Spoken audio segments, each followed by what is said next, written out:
السلام علیکم ورحمۃ اللہ وبرکاتہ، اعوذ باللہ من الشیطان الرجیم، بسم اللہ الرحمن الرحیم۔ آیت نمبر 72۔ وکالت اور کہا طائفتم ایک گروہ نے من اہل الکتابی اہل کتاب سے، آمینو ایمان لے آؤ، بالذی اس پر، انزلہ جو اتاری گئی، علی الذین ان لوگوں پر، آمنو جو ایمان لائے، یعنی کہ ایمان والوں پر، وجہ النہاری دن کے وقت، وکفرو اور انکار کر دو، آخرہ شام کے وقت۔ آخر کا مطلب ہوتا ہے دن کا آخری حصہ، لعلہم تاکہ وہ یرجعون برگشتہ ہو جائیں، یعنی کہ اس دین سے پھر جائیں۔ یہ بہت سارے مفسرین کرام کے نزدیک قرآن پاک کی سب سے مشکل ترین آیت ہے، معنی کے اعتبار سے، یعنی کہ بیک گراؤنڈ کے اعتبار سے، تفصیل بیان کرنے کے اعتبار سے۔ لیکن اللہ تعالیٰ جزائے خیر دے امام ابو عبداللہ القرطبی کو، جنہوں نے اس آیت کو ہمارے لیے آسان بنایا۔ ہوا کچھ یوں تھا کہ یہودی جو تھے وہ مدینہ میں، چونکہ یہ مدنی صورت ہے آل عمران، اور ہمارا جو سامنے کا دشمن تھا وہ یہودی تھا۔ مکہ میں ہمارا سامنے کا دشمن کافر تھا، مدینہ میں سامنے کا دشمن یہودی تھا، اور چھپا ہوا دشمن منافق تھا۔ یہودیوں نے جب اسلام کو پھلتے پھولتے دیکھا اور یہاں نبی کریم صلی اللہ علیہ وسلم کی ریاست مدینہ کو دیکھ لیا، اور اسلام کی روز بروز ہوتی ترقی اور روز بروز ہر گھر سے مسلمانوں کا نکلنا دیکھا، تو انہوں نے سوچا کہ اس دین کی جڑیں کاٹی جائیں۔ اب یہ بہت بڑی سازش تھی، اگر یہ آج کے دور میں ہوتی تو لا محالہ کوئی بچ نہ سکتا، لیکن اس دور میں کریم آقا صلی اللہ علیہ وسلم موجود ہی اسی لیے تھے، ظاہری طور پر بے شک وہ آج بھی موجود ہیں ہمارے درمیان، لیکن اس وقت وہ موجود ہی اسی لیے تھے کہ اس کا کلا کما کیا جائے، کیونکہ نبی کریم صلی اللہ علیہ وسلم سے تو کوئی بات چھپی نہیں رہتی نا، آپ پر آیات نازل ہو جاتی ہیں۔ یہودیوں نے کیا کیا، انہوں نے چیلے تیار کیے، انہوں نے اپنے لوگ تیار کیے، انہوں نے 3 باتیں ان کے ذہن میں بٹھا دیں۔ بے شک آپ اس کو اپنی ڈائری میں نوٹ کر لیں کہ 3 باتیں انہوں نے اپنے ذہن میں کیا بٹھائیں۔ سب سے پہلی بات تو یہ تھی کہ انہوں نے کہا کہ سوائے یہودیوں کے کسی دین والے کی بات نہیں ماننی، چاہے وہ جتنا مرضی گولڈن سا دین لے کر آ جائیں، تب بھی ہم نے اگر کسی کی بات ماننی ہے تو وہ یہودی ہی ہونا چاہیے۔ دوسری بات انہوں نے کہی کہ اللہ پاک نے جتنے انعام آپ کو، آپ کے پیغمبر کو اور آپ کے نسل میں بنی اسرائیل میں اللہ تعالیٰ نے جتنے عطا فرمائے ہیں نا، آج تک آدم علیہ السلام سے لے کے یہاں تک کسی کو عطا نہیں فرمائے، اور بے شک یہ بات حق ہے، اللہ تعالیٰ نے ان کو بڑا نوازا ہے معجزاتی طور پر۔ یہ چیز میں کہہ سکتی ہوں کہ ان کے دور تک ظاہری طور پر ہم پر اس طرح من و سلوہ اور پتھروں سے پانی کا جاری ہونا، اس طرح کی چیزیں ہمارے ساتھ تو نہیں ہوئیں، لیکن کریم آقا صلی اللہ علیہ وسلم کی ذات مبارکہ سے جو 63 سالوں میں روزانہ کی بنیاد پہ معجزات کا ظہور ہوا، وہ کسی نبی کے ساتھ نہیں ہوا۔ ہم پر اللہ کا وہ احسان حضور کی صورت میں موجود ہیں، ان پر اللہ کے احسان آسمانی طور پر موجود تھے، اور ہم پر اللہ کا احسان حضور کی صورت میں آج تک موجود ہیں، اور حضور کے ظاہری پردہ فرمانے کے باوجود بھی حضور کے معجزات جاری ہیں۔ آپ کو پتہ ہے نا کہ معجزات ہوتے ہیں، ابھی بھی ہوتے ہیں۔ جیسے شاید آپ کو یاد ہو 2007 کی بات ہے، میلاد کانفرنس لاہور میں، چاند کے نیچے محمد اور اوپر صاد بھی لکھا گیا تھا، صلی اللہ علیہ وآلہ وسلم کی صاد بھی لکھا گیا تھا۔ جب قبلہ کو بتایا گیا کہ یہ دیکھیں آسمان پہ لکھا گیا ہے، تو انہوں نے غور ہی نہیں کیا، بودر ہی نہیں کیا، انہوں نے کہا آپ تو فوکس کریں، اپنے لیکچر کے اوپر فوکس کریں، آپ چاند سورج کی چیزیں نہ دیکھیں ادھر کیا ہو رہا ہے۔ مطلب کہ انہوں نے کہا کہ یہ میری بات ہی نہیں ہے، یہ تو معجزہ مصطفیٰ ہے، وہ جاری ہے اور قیامت تک کسی نہ کسی صورت میں جاری رہے گا، اور بھی لاکھوں معجزات اسی طرح ہوتے رہے ہوں گے اور ہوتے رہیں گے جب تک کہ قیامت نہیں آ جاتی، معجزات مصطفیٰ کا ظہور جاری رہے گا۔ لیکن موسیٰ علیہ السلام کے جانے کے ساتھ ہی ان کے سارے معجزات بھی ان کی قوم تک محدود رہ گئے، ٹھیک ہے۔ اب ان انعامات خداوندی کا تذکرہ وہ ظاہری طور پر جو جانتے ہیں، اس کے بارے میں وہ یہی کہہ رہے ہیں کہ ہم پر سب سے زیادہ انعامات ہوئے ہیں، لہٰذا ہم ساری لاڈلی قوم ہیں اللہ کی۔ تیسرا یہ ہے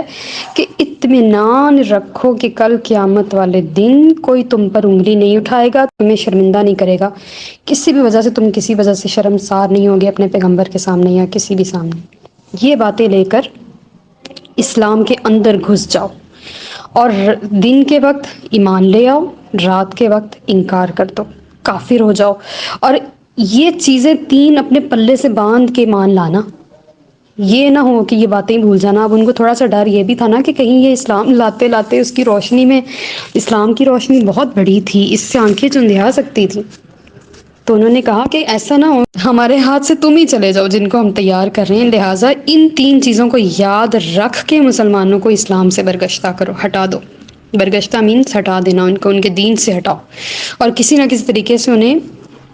اسلام کے خلاف کرو۔ اور یہ اتنی بڑی سازش تھی کہ کبھی ان کا پتہ نہ چل سکتا،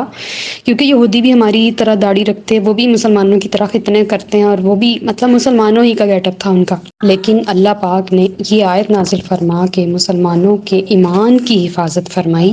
اور نبی کریم صلی اللہ علیہ وسلم کا صدقہ ان کی اس سازش کو ناکام کی۔ آیت نمبر 73، ولا اور نہ تؤمنو تم ایمان لاؤ یا بات مانو، الا مگر لمن تبع دینکم